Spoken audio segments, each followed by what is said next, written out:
Good morning, church. You know I'm not talking about the building, right? Church in the Bible is always people, not cement and wood and all that other good stuff. How many of you are here this morning? Can I see your hands? Okay, that's most of you. That's good. The rest of you will welcome you when you get here.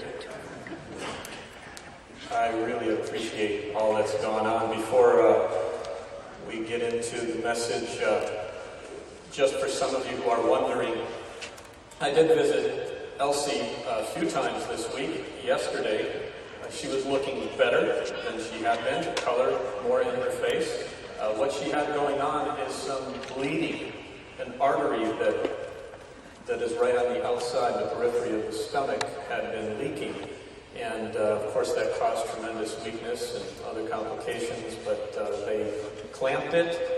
And her spirits are great. Any of us that know Elsie, she's 88 years young. I want to be like her when I grow up. Incredibly active, incredibly positive. I'm just grateful for so many of you in this church who look after one another.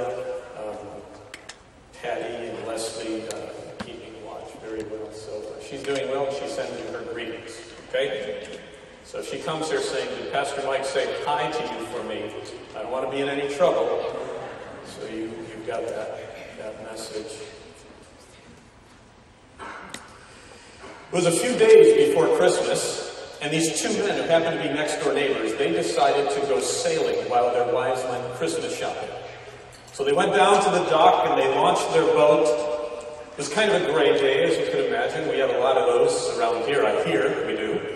And so they launched their boat, but an unexpected storm crept up about an hour into their excursion, and the wind and the waves became very angry. And they were out there with these high waves and these deep dips, and they were finding it hard to maneuver their boat, but eventually they were guiding it towards shore, and just as they approached land, they hit this sandbar. So now they were stuck, and here, with all this wind and rain, they both jump out of the boat and they're pushing and shoving with all their might, trying to get it into deeper water. And one of them, he's out there, he's knee deep. His legs are knee deep in the mud, and the wind is bouncing him off the side of the boat, and he's just getting pelted with his hair blowing all over the place, feeling like these rain pellets are just little pins hitting his face. But in the midst of it all, this one guy looks at the other with this knowing grin on his face. And he says, sure beats Christmas shopping, doesn't it?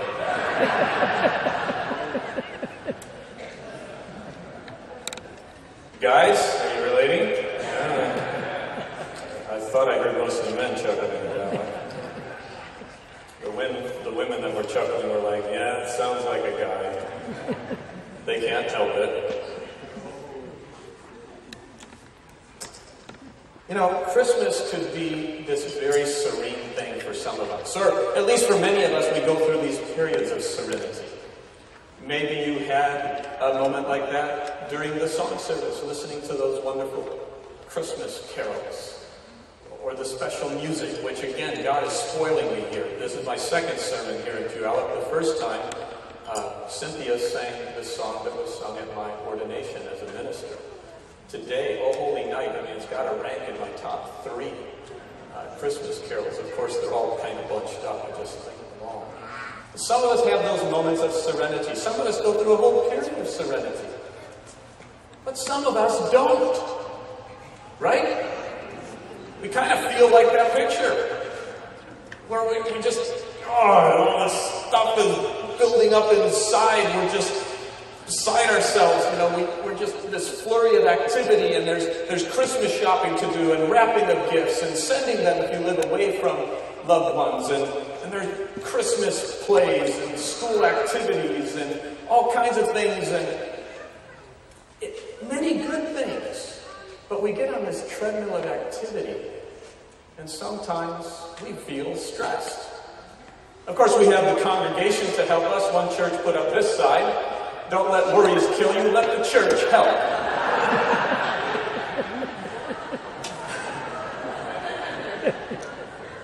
Well, they meant well. we feel these pressures and tugs, and I don't know about you, but for me, and I find many people I talk to, the Christmas holidays especially, holidays in general, but the Christmas holiday in specific, seems to magnify whatever feelings we do have, right? I mean, if you are joyous, you tend to get more joyous and buoyant and light and happy. But for some of us, we have some painful memories that hover around Christmas. And they take our attention away also. I appreciate what Lori was saying about going back to look at Christmas, so to speak, through the shepherd's eyes. I appreciate that message. I would like to do that with you this morning. Look at the Christmas story, the real Christmas story, through the shepherd's eyes. I have a sensitivity to all of us. For those of us who are going through the buoyant times, praise the Lord. Ride that wave while you've got it. Talked to a guy I baptized, former Army captain. Wonderful, wonderful man. And he called me yesterday and he said, "Brother, I don't know what's going on, man. The Lord is just blessing. I mean, everything is going great. I'm just wondering, what's around the corner?" And I said, "Why do we do that? Why do we do that? When things are going bad, we're praying for them to go better, right? Get better. And then when they're going good, we're still thinking about when they're going to go bad again. What's with that? That's some twisted thinking going on. If you're having a good wave, ride that wave for all you can. It is not so good right now, and really for all of us. I would like to pray in this moment that we could just give to God anything that is hindering us from really hearing His voice, speaking peace and strength and comfort and guidance into our lives. Can we do that? Father, I pause to use this incredible privilege you died to give us, communicating with you intimately.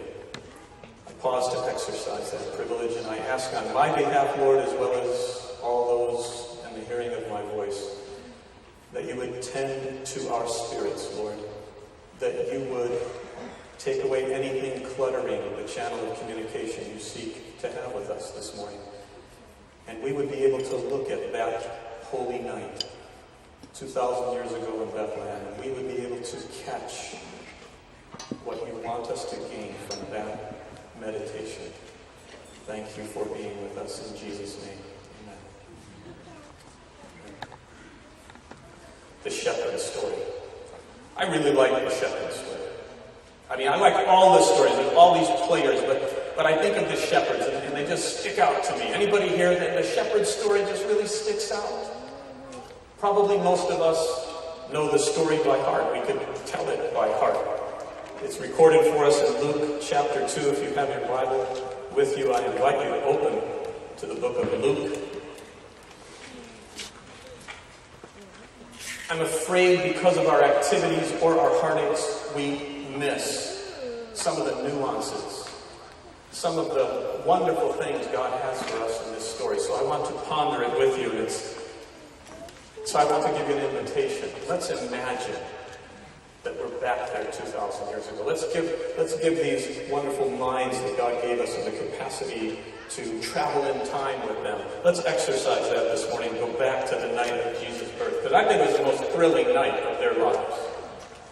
And certainly that night was probably the most thrilling, one of the most thrilling for the angelic host, for all these angel beings. I mean, they'd anticipated this. So let's go back. Wow. Angels visit shepherds at night. They visit the shepherds at night.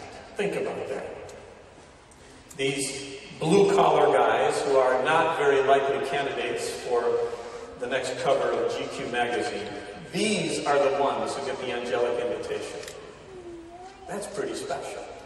That's pretty special to think about that. They eventually take off in the middle of the night. They go to this stable, probably carved out of a cave near an inn. And they find the Christ child there, a baby, lying in a manger. You realize they are the first ones, at least the Bible tells us, that they are the first ones that see the Christ child, other than his parents. Wow.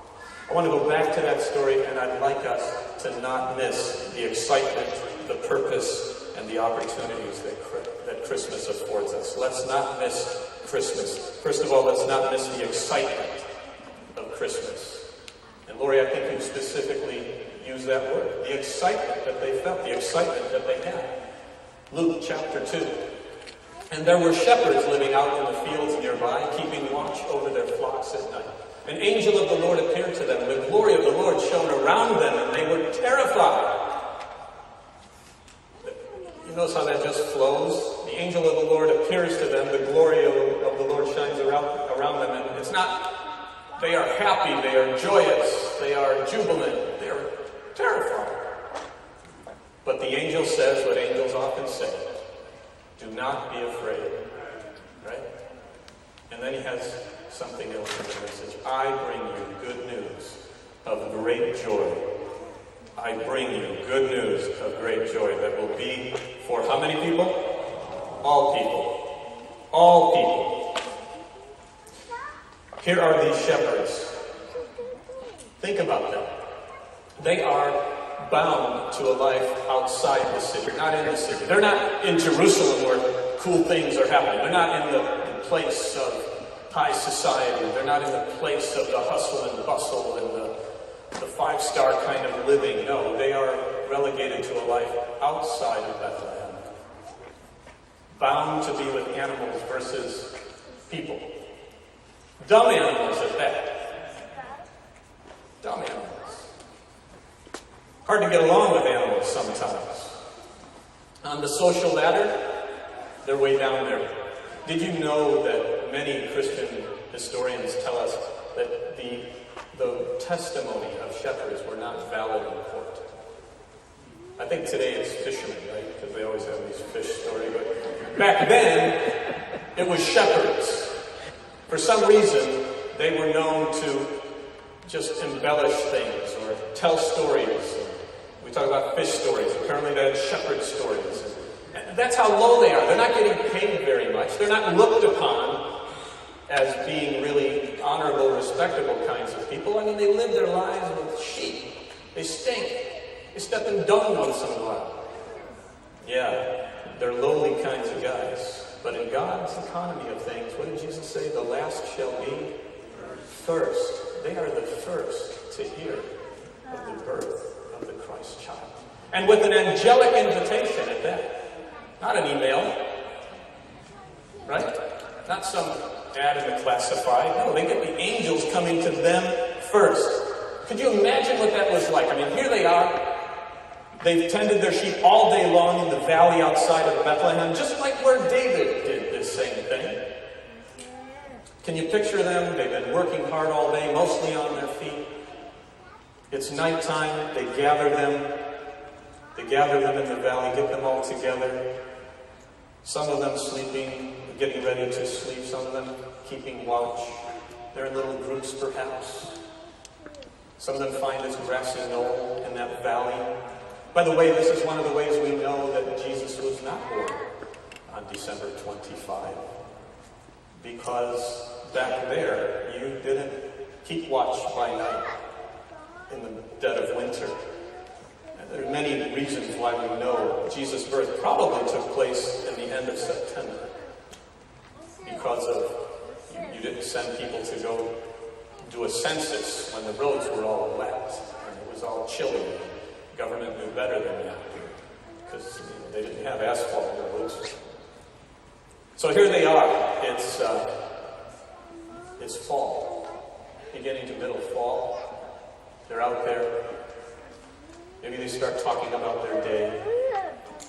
Maybe they begin talking about the messianic prophecies. I mean, after all, this is the city of David. They're nearby. They're in the same valley tending sheep where David tended sheep. They know the Messiah is going to come from the city of David, though they find that very hard to believe. Wouldn't the Messiah, Mashiach, wouldn't he come from Jerusalem, the capital?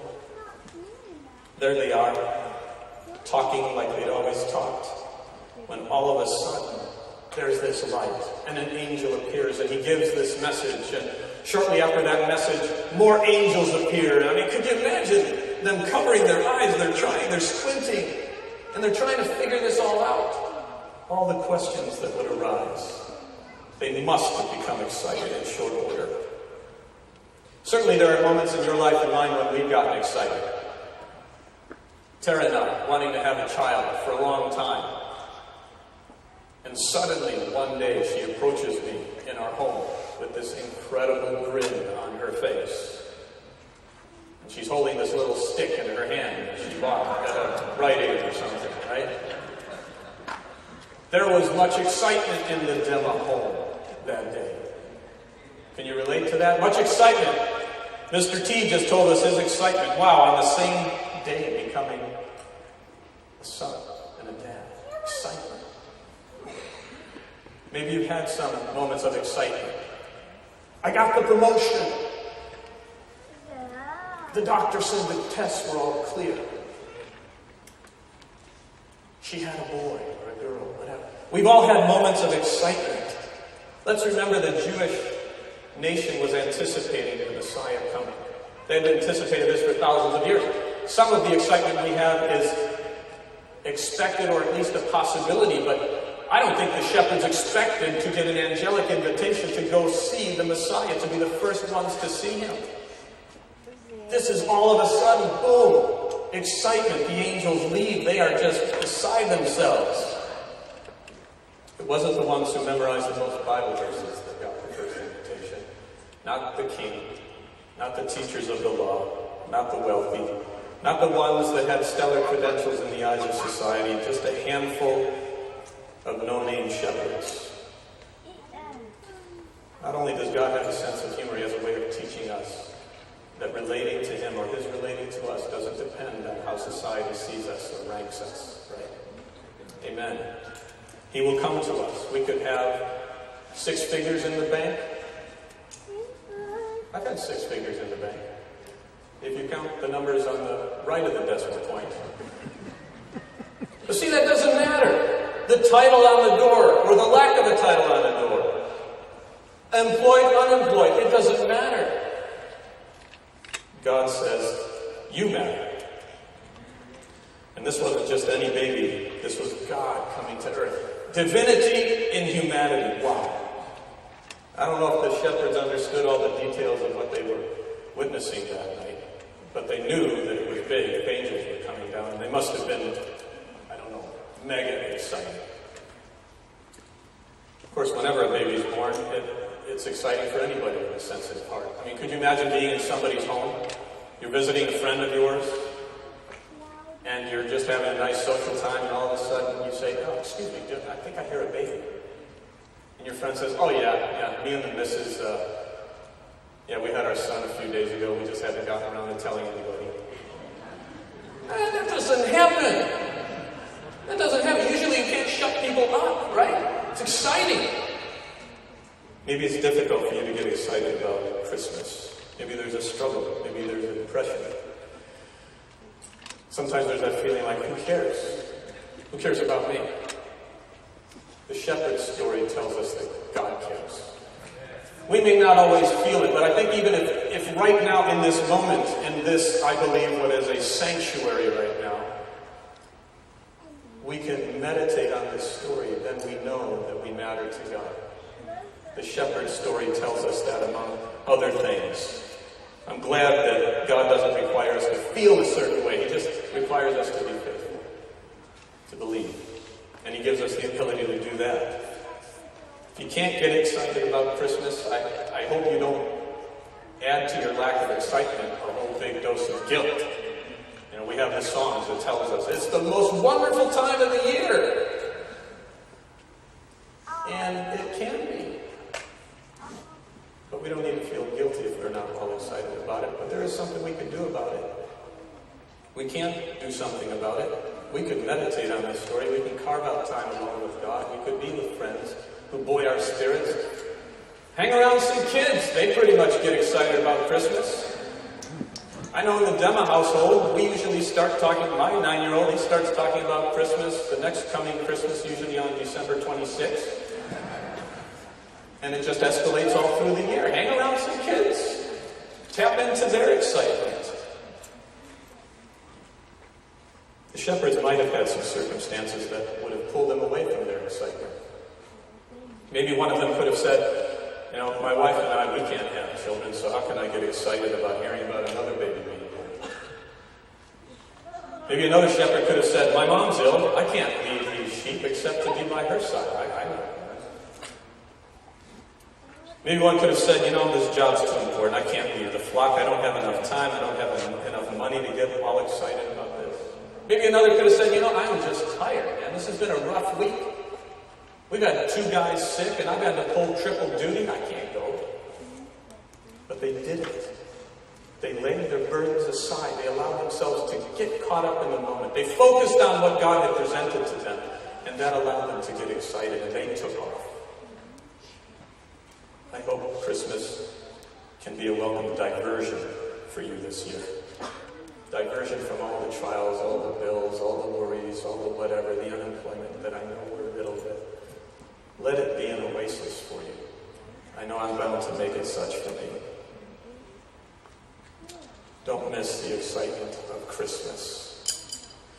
Don't miss the purpose. Don't miss the purpose. The angel didn't waste any time getting right to the heart, the purpose of what was happening that night. Let's look at Scripture again. In verse 11 of Luke 2, today, he said, in the town of David a Savior has been born to you. He is Christ the Lord. This will be a sign to you. You will find a baby wrapped in cloths, lying in a manger. Suddenly a great company of heavenly hosts appeared with the angel, praising God and saying, glory to God in the highest, and on earth peace to men, on whom his favor rests. Wow. Got right to it. Got right to it. Centuries of waiting for the Messiah had come to an end. To an end. Let's review the purpose behind Christmas. God creates humanity. Humanity separates themselves from God. God now sets out a plan. And he portrays it through regular animal sacrifices, saying, I'm going to send someone to cover for your wrongs, to take the heat, to take the punishment for you. I'm going to do what it takes to get this relationship back the way I originally wanted it. Somehow, the rounds of sacrifices become commonplace. The meaning gets lost, but not for everybody. Some continue to look eagerly for the Messiah. For thousands of years now, man and God have been separated. Man makes attempts to reach up to God, good works, offerings, what have you. But eventually you understand it doesn't mean a whole lot. But on this night, God says, we'll never be back to normal with you simply reaching up to me. I am going to reach down to you. I am not only going to visit you, I will visit you as one of you. I mean, it would have been one thing for him to come, but to come in human flesh, to live life the way we live it. It's good to remind ourselves of that. Sometimes we think he doesn't understand, he doesn't. But the whole incarnation, the whole thing of Christmas tells us the purpose. He came to restore a broken relationship. And not just for a little bit of time, or even a long time, but forever time. That's the purpose. And this is an opportunity for everybody, the angel said. It's good news for everybody. That's the purpose. He came to save us from sin. He came to save us from being separated from him.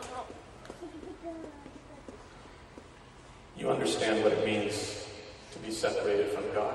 You understand that if you've ever wrestled with the guilt of your own shortcomings. You understand that if you've ever witnessed the seeming finality of death. You understand what separation means.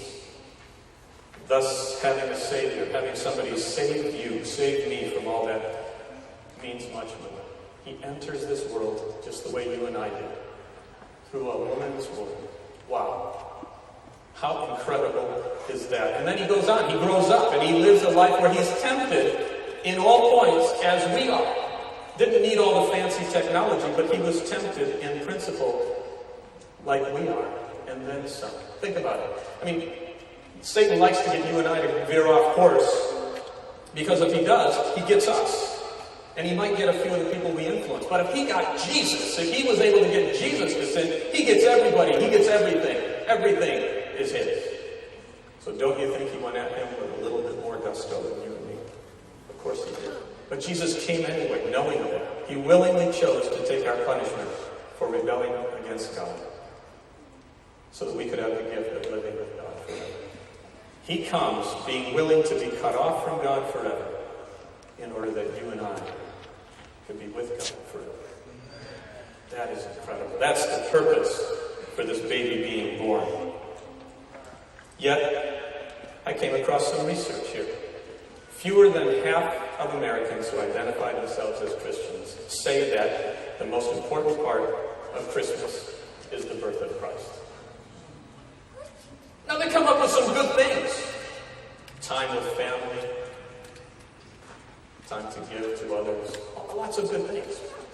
But the statistics are staggering. According to Barna Research Group, who surveyed over 1,000 people who identified themselves as Christians, this isn't everybody at a glance, it's Christians, specifically people identifying themselves as Christians. Only 37% said Jesus' birth is the most significant aspect of Christmas. And while you and I might say, what is with those people? Check your actions. Let's check our motives. Let's check what we're doing or not doing. What are we saying? I mean, didn't somebody say actions speak louder than words? Let's not let that happen. Let's not forget the purpose of this. And we can do it in a number of ways. You can give to people less fortunate. The Bible said God demonstrated his love for us while we were yet sinners. Christ died for us. What if we reach out to somebody we've had a rift with? What if we reach out to those less fortunate than us? These are things that go along with the Christmas spirit, right? Make it a point to really worship Jesus. Meditate on his word. Get closer to him. Let that purpose, dwell on that purpose. Connect the manger with the cross, because that was the purpose of the manger, was to eventually get to the cross. There are things we can do. Don't miss the excitement. Don't miss the purpose. Finally, don't miss the opportunities that Christmas affords. I know it's not December 25, and some people get all so bent out of shape about that they don't want to celebrate Jesus' birth at all at this time. But I plead with you. Look at the fact that this offers believers an opportunity. People are more open now to the gospel than at any time of the year. All the statistics prove that. All the statistics prove that. People more open now than at any time of the year. Christmas affords us opportunities. Luke 2, 15 through 18 and 20. When the angels had left them and gone into heaven, the shepherds said to one another, "Let's go to Bethlehem and see this thing that has happened, which the Lord has told us about." See the excitement? So they go. They hurried off. They hurried off. They didn't just walk. And found Mary and Joseph and the baby who was lying in the manger. And when they had seen him, they spread the word concerning what had been told about this child. And all who heard it were amazed at what the shepherds said to them. They were the first evangelists. The shepherds returned to their field, that is, glorifying and praising God for all the things they had heard and seen, which were just as they had been told. What an opportunity they had to go out and tell people. What an opportunity they had to dwell upon this incredible event themselves. So let's take advantage of the opportunities of Christmas. Let's pray a little bit more. Don't you feel a solicitation to do that? Wow, God, how could you have done that? We couldn't have imagined. I mean, it would be a push to imagine that you're going to come here and live with us, but to come here and live with us as one of us. It would have been one thing to come as a human king or a soldier, at least a prince, something of renown, but you come as a baby. It would have been one thing to come to parents of high social status, but you come to a lowly carpenter and a peasant teenager. What's with that? Talk to God. Pray to God more.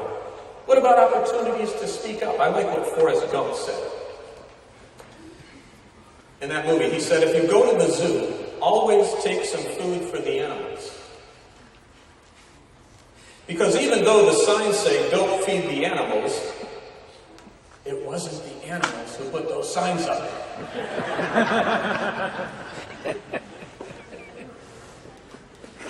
Everywhere you look, the world's put up signs. Don't talk about Christmas season, talk about the holiday season. Don't talk about Christmas break, talk about the holiday break. Right? Don't talk about Jesus, talk about Santa. Don't talk about Bethlehem, talk about shopping malls. All over the world's put up these signs, but you know what? Jesus didn't put up those signs. Use the opportunities. Use the opportunities. Satan's always been trying to silence Jesus. And he wants to silence the opportunities that Christmas affords us to talk about Jesus. Think about it. Right after Jesus is born as a babe, Herod tries to kill him. Makes an edict. All boys 2 years and younger, annihilate. It goes on. Satan tried to take him out when he was in the wilderness. Right? Satan tried to take him out other times. We've got at least 1 or 2 times in the Bible that says the crowds were coming after Jesus to do him in, but he slipped away. Satan thought he was going to do him in on the cross. But God always had the final word, and he had it there with the resurrection. And now he's trying to get rid of Jesus through other things. But we don't have to let him do that. Have opportunities for spiritual traditions. We like to read, I don't know, Tara, what that story is we read about the golden onions and what have you, all that little story. Onions of gold. And about a poor family living right by a rich family. And how that rich, wealthy family, with all the trappings of Christmas, totally devoid of the Spirit, whereas this family that had, the way the world measures things, relatively nothing, just about nothing, had everything of the Christmas spirit. And they shared it with that other family. What a beautiful, that's one of our traditions, every Christmas, to read that story. Build some Christmas traditions. Talk to others. You know, Christmas affords us this opportunity. It's one thing to talk about this carpenter turned preacher, miracle worker, and whatnot. People can kind of shut us out. But when you talk about a baby born in Bethlehem, sometimes that opens doors. It allows for a conversation of Christ to take place where otherwise it wouldn't if you just start out with him as an adult. Take advantage of those opportunities. We could do that. There's so much we could do. Don't miss Christmas. Don't miss Christmas. It's such a joyous time. It can be just a joyous time. It tells us God fulfills promises because he made a bunch of promises about him coming. And he did it. Well, you know what? He's made a bunch of promises about his return. And Christmas tells us that he's coming back. Right? I am an Adventist. I believe in the next advent of Jesus. This is the first advent of Jesus. He's coming back. He came as a baby king. The baby was prominent. The kingship was in the background. But next time, the kingship is going to be right up front. And he's made you and I princesses and princes. You may not feel like it this morning, but you are according to what God says. And he knows you better than anyone. Don't miss Christmas. Don't miss what Christmas can be. Don't miss Christ. Don't miss the chance to have a Christ-filled life. I want to end with a story. It's from Robert Fulghum. You may know a little bit about Robert Fulghum. He's an author, philosopher right here in the Seattle area, although I think he has a home in Europe somewhere too. He wrote the book, Everything I Ever Needed to Learn, I Learned in Kindergarten. It was on fire when I laid down on it. He wrote another book called Uh-Oh. Bear with me, we'll close with this story. Because Christmas comes very commonly, annually. It comes, ready or not, like it or not, believe in it or not, it comes. And sometimes the ordinary commonness obscures the real meaning of it. This story helps us to not let its commonness be a detriment to us. Soon after my daughter Molly came of school age, she became an enthusiastic participant in packing lunch for myself, her brothers, and for herself. Each bag got their share of sandwiches, apples, and milk money, and sometimes a note or a treat. One morning, Molly handed me 2 bags as I was about to leave. One regular lunch sack, and one with the duct tape and staples and paper clips. You wonder, why is she making sure it's so secure? My kind of girl with the duct tape, yeah. So Robert says, why 2 bags? The other one is something else. What's in it? Just some stuff. Take it with you.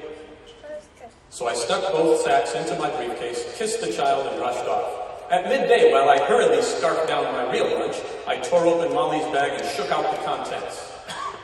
2 hair ribbons, 3 small stones, a plastic dinosaur, a pencil stub. Where's Carol? A tiny seashell, a small doll, 2 chocolate kisses, and 13 pennies. I smiled. How charming. Rising to hustle off to the all-important business of the afternoon, I swept the desk clean into the waste paper basket. Leftover lunch, Molly's lunch, and all. There wasn't anything in there I needed. That evening, Molly came to stand beside me while I was reading the newspaper. Where is my bag? What bag? You know, the one I gave you this morning. I left it at the office. Why? I forgot to put this note in it. And she hands over a note.